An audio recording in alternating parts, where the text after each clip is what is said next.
Stablemates. Top Gamble, third in the race last year, a place behind Gino Trail. He's back for more, and the rain that fell this morning will have aided his chance. 20 is all set to go. One of the greys in the field making his handicap debut. First ride, Gavin Sheehan has aboard him. The number one, Forest B, and Danny Cook, Brian Ellison and Phil and Julie Martin looking for a little bit of compensation after Definitely Red got brought down in the Gold Cup. The other of the greys coming up behind the camera is number 10, the Flying Portrait, who's been marvellously consistent this season. Whether he's got conditions to suit here on the back of his winter break is another matter. Then Cade DeLynn, another who's back from a winter break, and again perhaps underfoot conditions not ideal for him. 19, Brellandar, one of the Nichols runners in the race, has got possibilities. 14 is Mr. Medic, a little bit below par the last twice. 13 going through the shot there, Mind's Eye. Rachel Blackmore to have the mount on him. Then 15, that's Theo, another runner in the race for Dr. Richard Dewland. Charlie Hammond will take the ride. 17, Croco Bay, who's got form at the track, but he's heading towards the veteran stage now. And then we're back to two of the Kerry Lee trained trio. Number 18, one of the interesting runners in the race. Not Another Muddle for Jamie and Gary Moore. Lightly raced 8-year-old. He's been given a 4-week break since the last time we saw him. Looks progressive. 5, Bundoran, just left of camera. Got a good record at the track. Whether a big field under these conditions is ideal for him, but he does like it, and the rain that will have fallen this morning is not going to inconvenience him. So that's a pretty fair selection of the runners in the Grand Annual. Stuart, thank you very much. Paul Nicholls has been telling everyone who is willing to listen that Magic Saint has an excellent chance in this race. It should be pointed out he also has Brellandar, who's been well backed for Bryony Frost, and last year's winner Le Presien. So he's got 3 in the first 6 in the market at the moment, but Magic Saint is the horse who was the last time out winner, is the 5-year-old with stable jockey Harry Cobden aboard. So it's not as though this horse has been hiding anywhere. No, and he's been a big buzz horse in the run-up to the meeting, Nick, as well. Only a 5-year-old, unexposed. Obviously, this is going to be a demanding test for such a young horse, but the grounding that he got in France should stand him in good stead. Interesting, though, as you point out, the money for Brellandar. Paul Nicholls himself, I heard actually earlier on in the day, giving that one a good mention. Funny enough. I missed that. I missed that. Assistant trainer Harry Derham said to me that he felt the rain would help Magic Saint, the rain that fell earlier today. Not Another Muddle is one of just a few runners at this year's festival for Gary Moore, but he is a man who has tasted festival success before, most notably the Sire de Grugy, of course. And this horse has a nice profile. He hasn't had much racing, and he's clearly been kept for this. Yes, not too many miles on the clock for an 8-year-old, Nick. It'll be interesting to see how they play things with him tactics-wise today. I often think the Grand Annual, even with the slightly smaller field this year, we're down to 20 from 24, that it's difficult to make ground from off the pace. And there's so much going on, you need the look as well if you're going to come from off the pace. That's the way this horse has tended to be ridden in recent starts. He can take a little bit of a grip. Whether they mix it up with him today or not, I'm not altogether sure, but he's definitely one of the main players for me. We've given the Pressbury Cup very few mentions this week, but just to keep you up to speed, it's on a knife edge. Great, it is. It is. If you took 7-1 the draw, you'll be on quite good terms with yourself, because it's 13 each with 2 to play, and Ireland have just the one runner here and have a very strong hand in the last. But that one runner is a pretty interesting runner, Gary Mind's Eye, Rachel Blackmore. Could she ride her 3rd winner of the week? Well, she's been one of the stories of the week, hasn't she, Nick? Along with Bryony Frost and Lizzie Kelly, they've done themselves proud. He's not a bad horse, this fella. He's only running 1 handicap over fences so far. I just felt over hurdles, perhaps while he did win a couple of times, he possibly could have done more. A lot of the time with this fella, the end product maybe wasn't there. He's a strong traveller, and sometimes unusual for one of Henry de Bromhead's. Actually, you see him fitted with a noseband there as well, which might just perhaps the two might be related. If he gets the breaks, I'd imagine he'll be held up early on. I'd expect him to be in contention coming down the hill, but I'd just be worried about that uphill climb for him. We've got last year's 1, 2, 3 in this race. Le Presien took it last year. He's had an anonymous kind of campaign, but he's off a similar sort of mark. And we also have Gino Trail and Top Gamble, for whom the rain has fallen in time.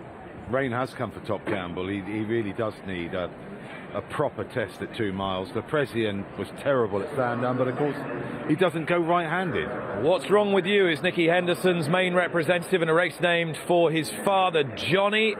What's Wrong With You is being lined up in rear in the hands of Nico de Boinville. He's a quirky horse, but if the race unfolds like it sometimes does, you could see him swing there on the bridle. Let's question what he finds. I'm just wondering, is it going to be a culture shock for him, Nick, after those two small field races on his last couple of starts? There's going to be no hiding place, you'd imagine, here, with plenty of pace. On Bundoran's an interesting one for me as well. Good record at the track. Another one maybe who doesn't find as an awful lot when push comes to shove, but for those maybe looking for one at a double-figure price, I'd imagine you'll get a good run out of him. Believe me, if they haven't run in this race before, it'll be a culture shock for any horse.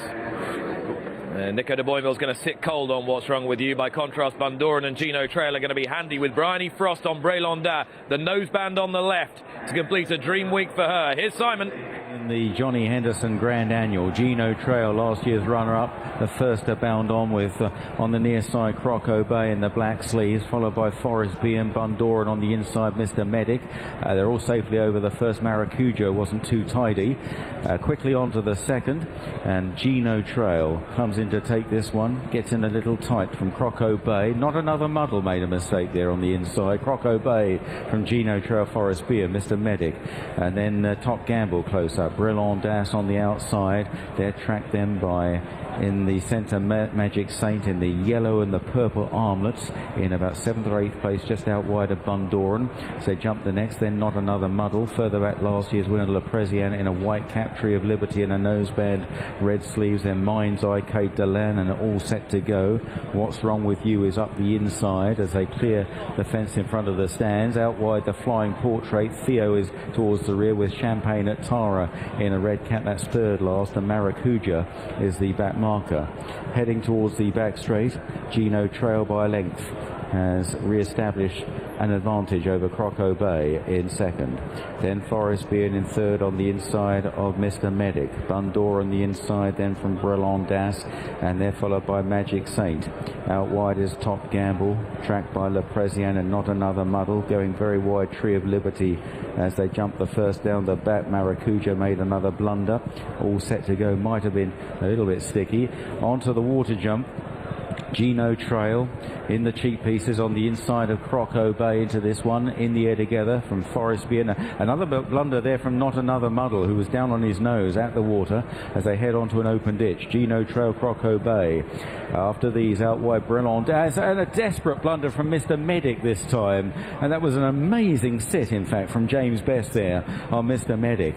Continuing down the back straight, Croco Bay, Gino Trail. Then follows Forest B. Mr. Medic remarkably is still in touch. Brillant Das is right there in the green and yellow hoops, just going up on the outside of Forest Beard. Then Bundoran. Magic Saint is well in touch now at this open ditch. Gino Trail jumps it well from Croco Bay.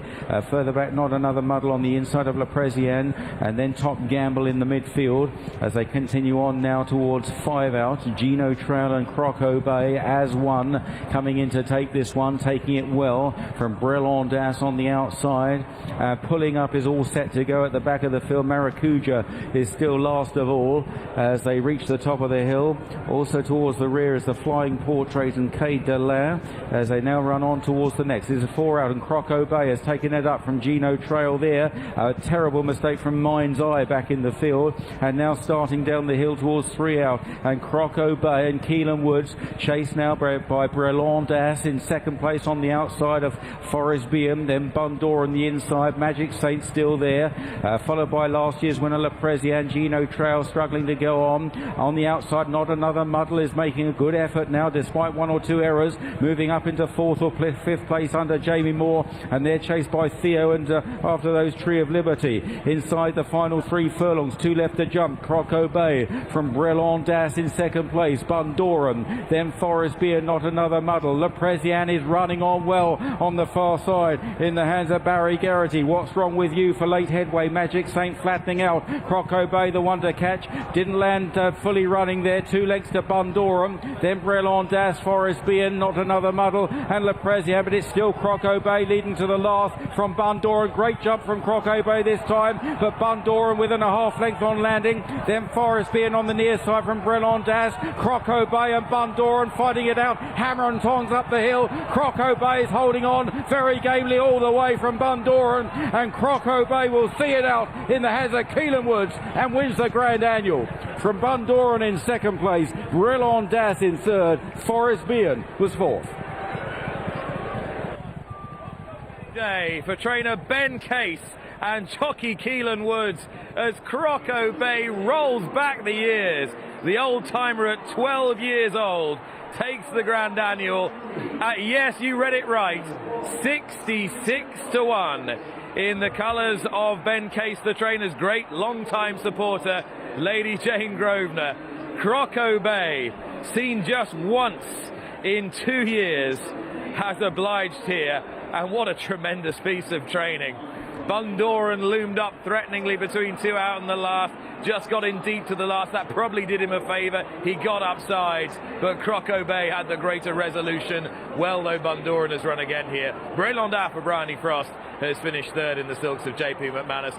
Fourth was Forest Bean, and behind those, Not Another Muddle and What's Wrong With You. And Maracuja made some late ground from a very unpromising position, but it was Croco Bay who produced a wacky result in the penultimate race of the festival and the final race for fully fledged professionals, and with a spring-heeled leap at the last.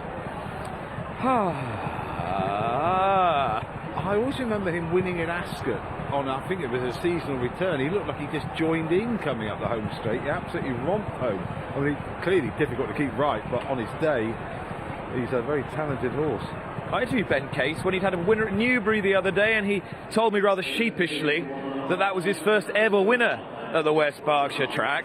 He needn't be sheepish about now having trained his first ever Cheltenham Festival winner, because for a trainer with limited resource and limited horses, to get any horse to this festival is quite something, let alone win one, let alone with a 12-year-old, let alone with a horse back off 2 years, and at 66-1, Gary. I must admit, Nick, it was a really enjoyable race to watch. It wasn't necessarily the one I was most looking forward to today by a long chalk, I won't lie to you, but this fella was up there all the way, enjoying himself. The second horse, I mean, everything went right for Bundoran. He just did what Bundoran does, and he just got worried out of it close home. But Paddy Brennan's done everything in his power to get him there at the right time, which he did. And just, as I say, the winner had the greater resolution.